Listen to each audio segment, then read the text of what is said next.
Reggie goes in depth as to why Nintendo was so slow to adopt online play. Also, EA is looking to be bought or merged with another company. TechVandal here, and guys, if you enjoy these videos, be sure to hit that like button, it greatly helps out. And if you're new, be sure to subscribe and hit that notification bell to stay up to date with the latest in gaming news. Reggie recently went on an interview with GeekWired podcast to discuss his book. In the second half of the podcast, the host, Todd Bishop, asks Reggie about Nintendo's approach to online gaming, noting how Microsoft and Sony were much better at investing in it. He goes on to ask whether there were any regrets or lessons learned. Reggie responds, "First, Nintendo's business philosophy has always been to do things differently, to innovate in ways that played to the company's strength versus playing to the strength of others. And so, for example, when it came to multiplayer, Nintendo really excelled in what we call internally couch play. Sitting next to someone playing Mario Kart, sitting next to someone playing a variety of different games like Wii Sports. That in-person multiplayer really was a place the company excelled, and that's where it placed a tremendous amount of focus. In order to do online multiplayer, the company really needed to think about what's the new type of game. What are the different types of experiences that we're gonna need to create in order to now excel in that form of play? And candidly, it took the company a while to think that through, to come up with something that they believed would be fundamentally different and add value in a new way.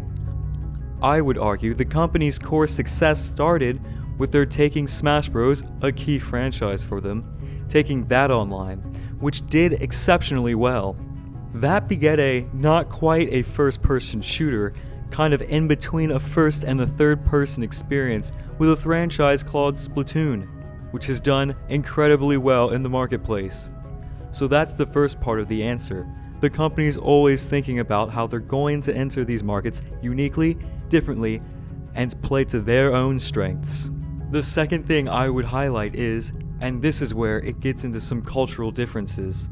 Culturally, the company didn't see a huge opportunity in online. It was an area that the Americas and Europe constantly was trying to educate the company in Japan about the value of online play, investing in the online infrastructure which needed to be done in order for the experience to be a positive one.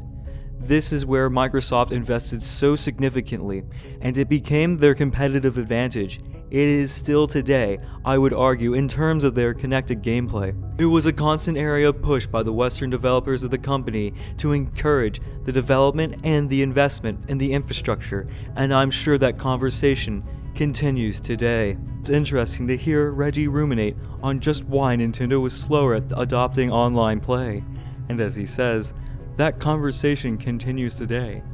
Microsoft's recent acquisition of video game companies like Bethesda and Activision Blizzard has sent the entire industry into a frenzy, with companies like Sony pulling out its wallet to acquire the Halo and Destiny developer Bungie. It's now being speculated, as rumors come out from left and right, that EA wants to be bought or merge with another company.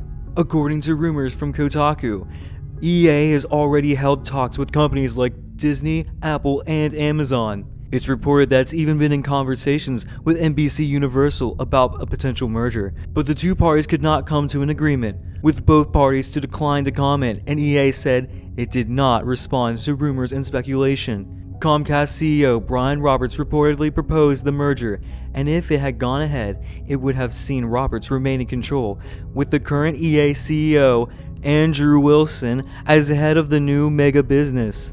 EA has supposedly been persistent and pursuing a sale, and is only more eager after Microsoft sealed the deal with Activision Blizzard. It also wants Wilson to remain as the chief executive, and although it's believed no deals are currently in the works, it's reportedly still keen to make an acquisition or merger happen. Regardless of whether they get bought or not, keeping Andrew Wilson in this company spells disaster. I would fire him. But what do you all think? Do you believe that EA can be bought, or do you think that they should be bought? What companies would buy them? Personally, I would think it'd be horrible if someone like Disney or Amazon bought them. because it's already EA. Look at how they treat their titles already. Now imagine the people who ruin TV shows get a hold of these video games. It's gonna be way worse. But as I stated, what do you all think? Let me know down below. Thank you all so much for watching. I've been Rob at TechVandal, and I'll see you all next time.